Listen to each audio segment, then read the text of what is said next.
하나님이 그의 백성에게 주시는 구원은 동일합니다.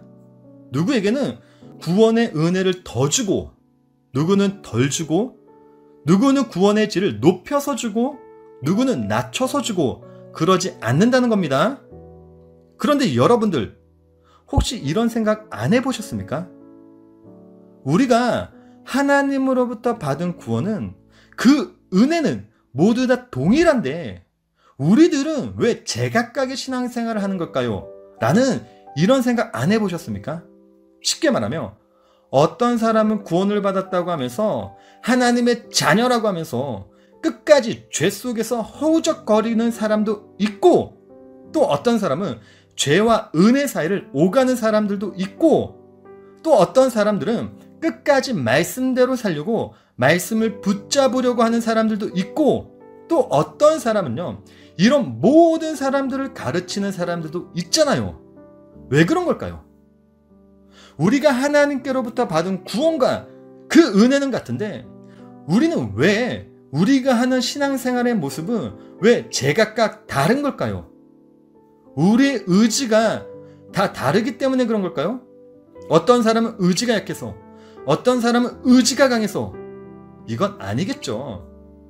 왜냐하면 인간의 의지는요, 원초적으로 악해요. 그런데 하나님이 우리를 구원해 주신 것으로 인해 우리의 의지도 새롭게 만들어 주셨기 때문이잖아요. 그래서 바울이 그런즉 누구든지 그리스도 안에 있으면 새로운 피조물이라, 이전 것은 지나갔으니 보라 새 것이 되었도다 라는 이 말을 한 거잖아요.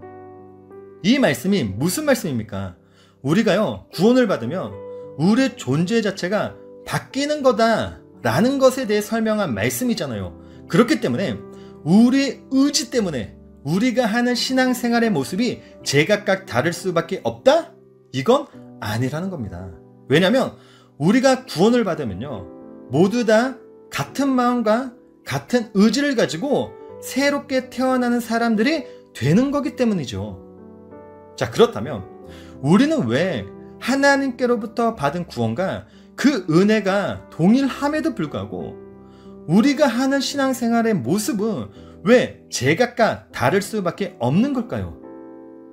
그건 하나님이 예수 그리스도를 드러내기 위해서, 예수 그리스도만을 찬송하게 만들기 위해서 그의 백성을 사용하시는 그 그릇들이 제각각 다 다르기 때문에 그런 겁니다. 쉽게 말하면 하나님이 어떤 사람은 구원을 해놓고 죄 가운데 허우적거리게 만드는 거고, 또 어떤 사람은 죄와 은혜를 왔다 갔다 하게도 만드는 거고, 또 어떤 사람은 그 사람들을 가르치게도 만드는 거죠. 왜냐하면 그 속에서 예수 그리스도만을 찬양하게 만들기 위해서요, 예수 그리스도만을 바라보게 만들기 위해서 그렇게 만들어 놓으신 거기 때문이죠. 그래서 바울이 에베소에서 모든 일을 그의 뜻의 결정대로 일하시는 이의 계획을 따라 우리가 예정을 입어 그 안에서 기업이 되었으니 이는 우리가 그리스도 안에서 전부터 바라던 그의 영광의 찬송이 되게 하려 하심이라 라는 이 말을 한 겁니다. 그렇기 때문에 우리가 이 땅에 어떤 모습으로 서 있어도, 내가 비록 죄에 빠져서 허우적거린다고 해도, 그 삶이 평생 간다고 해도, 또 죄와 은혜를 왔다 갔다 한다고 해도 우리는 하나님에게 불평불만을 할 수가 없습니다.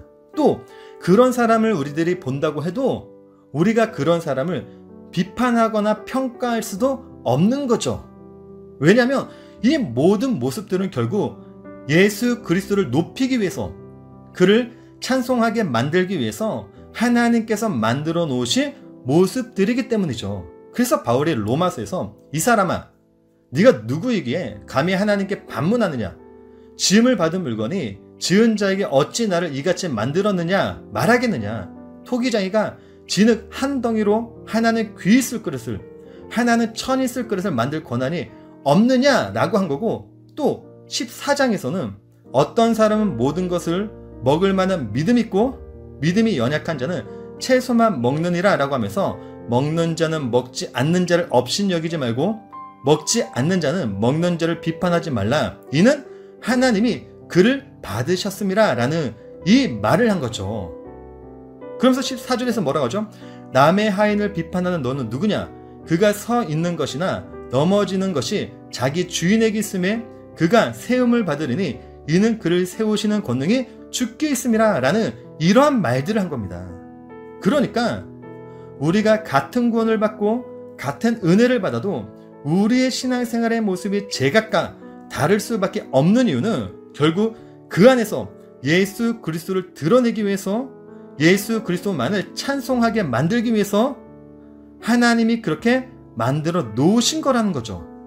그러니까 우리가 이 땅에 어떤 모습으로 서 있어도 자책하지 마시고 내가 비록 죄에 빠져서 허우적거린다고 해도 죄와 은혜를 왔다 갔다 한다고 해도 자책하지 마시고 또 그런 사람들을 본다고 비판과 판단하지 마시고 그냥 하나님이 살아가게 만들어 놓으신 그 상황 속에서 우리들은 늘 예수 그리스도만을 바라보며 그분만 붙잡고 그분만 찬양하면서 살면 되는 겁니다.